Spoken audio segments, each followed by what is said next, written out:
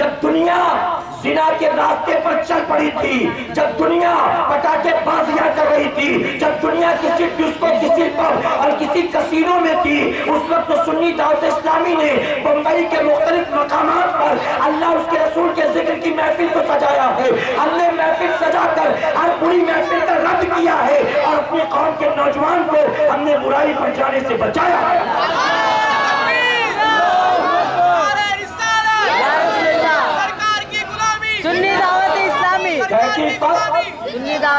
First night میں دلی والے 400 کروڑ کی شراب پی رہے ہیں، 400 کروڑ کی شراب ایک رات میں۔ اللہ اکبر۔ ہندوستان کا جائزہ لو، میں ریسرچ کر کے آیا ہوں، پوری طرح سے آپ ریسرچ کرو۔ 2013 میں کیا ملا ہمیں؟ آپ کو کون سی کامیابی، کون سی ترقی سوائے کرپشن کے، مہنگائی کے، بھوکمری کے، غریبی کے، فاقہ کشی کے؟ اے مسلمانوں، ہم بامبے میں رہتے ہیں، اسی مہاراشٹر کی سرزمین پر کئی کسان ایسے ہیں جنہوں نے 2013 میں اپنی جان دے دی ہے، انہوں نے سوسائڈ کر لیا ہے۔ کیوں سوسائڈ کیا؟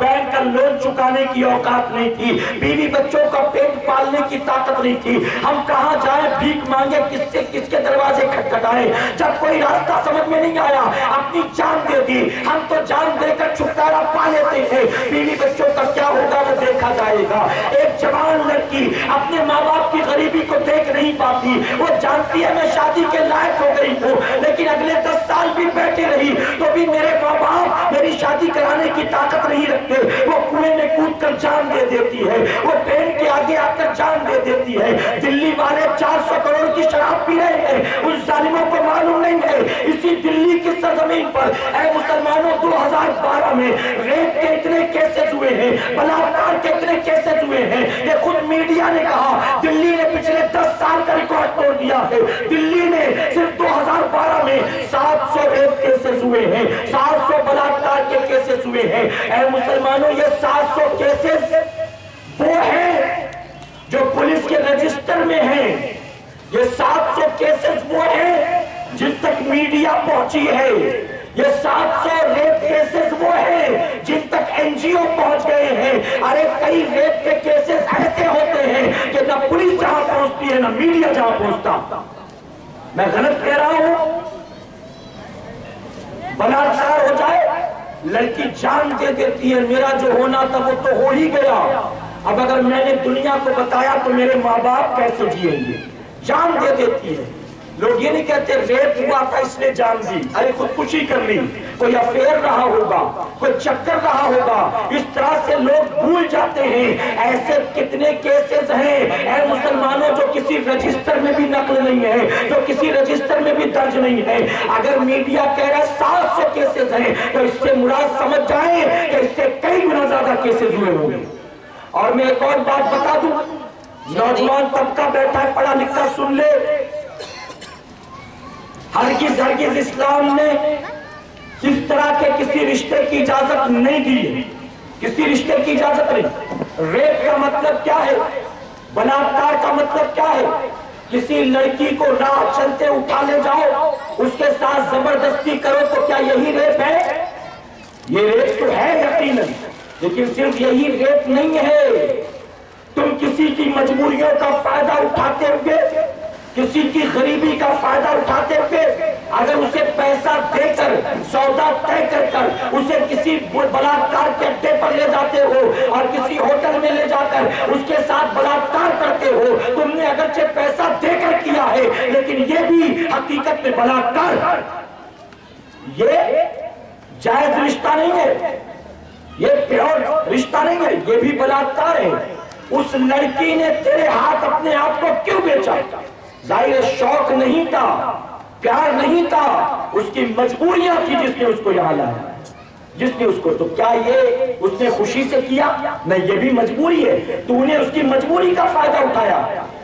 اور تیسری چیز یہ بھی سن لو، خرید کر نہیں لائے کسی کو، زبردستی نہیں کسی کے ساتھ کی، اگر میوچول انڈرسٹینڈنگ کی بنیاد کسی کے ساتھ تم نے یہ کیا تو یہ بھی حقیقت میں اسلام کے اعتبار سے زنا۔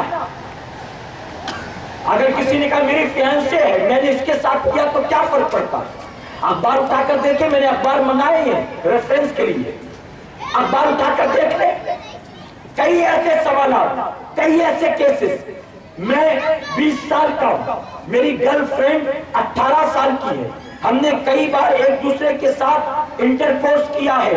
اب بتائیں پریکاشن کے لیے آئندہ کیا کیا جائے؟ میں پوچھتا ہوں کیا ان چیزوں کی اجازت ہے؟ میں نے پچھلے سال بھی کہا تھا اسی کانجون مار کی سرزمین پر، آج پھر دہرانا چاہوں گا، ہندوستان کا وہ واقعہ، یہ ہندوستان بے غیرتی کی زمین نہیں ہے، یہ ہندوستان بے حیائی کی زمین نہیں ہے، یہ ہندوستان بلاکاریوں کی زمین نہیں ہے، یہ ہندوستان شرابیوں کی زمین نہیں ہے، ارے یہ وہ زمین ہے جہاں رام جیسا دیوتا گزرا ہے، یہ وہ زمین ہے جہاں لکشمن جیسا بھائی گزرا۔ کیا کیا میں تمہیں بتاؤں؟ صرف اسلام نہیں کہتا کہ ماں باپ کی بات مانا کرو، صرف اسلام نہیں کہتا، دنیا کا ہر مذہب کہتا ہے ماں باپ کی عزت کیا کرو، ماں باپ۔ اور میں تاریخ کے اوراق پلٹ کر دکھاؤں آپ کو، رام سے بڑا ہندوستان میں کون ہوگا اپنے باپ کا فرمانبردار؟ اپنے باپ کی بات ماننے والا رام سے بڑا کون ہوگا؟ جب باپ نے کہا بیٹے چلے جا 14 سال کے بنواس کے لیے تو گالی گلوچ نہیں کیا، ہاتھا پائی نہیں کی، انکار نہیں کیا، ارے محل کو چھوڑ کر باپ نے کہا جنگل میں چلا جا۔ کیسا فرمانبردار بیٹا تھا، باپ نے کہا جا، تخت و تاج کو ٹھوکر ماری ہے اور 14 سال کے لیے جنگل کا رخ کر لیا۔ کیا بتاؤ یہ تمہارے مذہب نے نہیں سکھایا ہے؟ تم رام کو یہ سمجھتے صرف مندر بنا لینے سے کام چل جائے گا، ارے رام کے راستے پر بھی تو چلنے کی کوشش کرو۔ کسی کی عزت لوٹنا یہ رام کا کام نہیں ہے، کسی کی آبرو لوٹنا یہ رام کا کام نہیں ہے، کسی کا گھر برباد کرنا یہ رام کا کام نہیں ہے۔ اسلام نے ان ساری چیزوں کو حرام قرار دیا ہے۔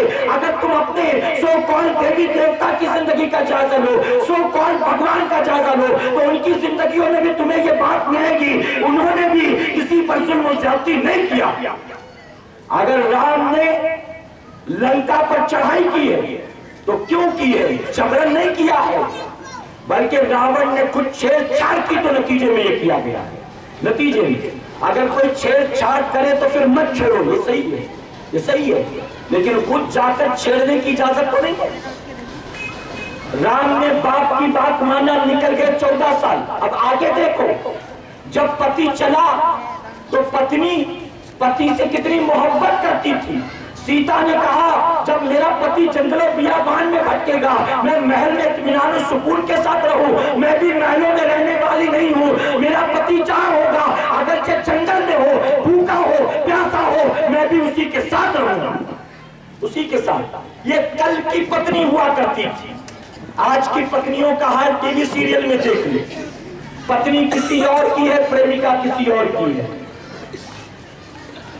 پریمکا کسی اور کی ہے، افیئر کسی اور سے تھا، شادی کسی اور سے ہو گئی، پھر بھی شادی کے بعد بھی افیئر مینٹین ہے۔ ہم نے تو کئی ایسے گندے سیریل دیکھے جن سیریلز کے اندر معاذ اللہ بھابھی اور دیور کے غلط تعلقات دکھائے جاتے ہیں۔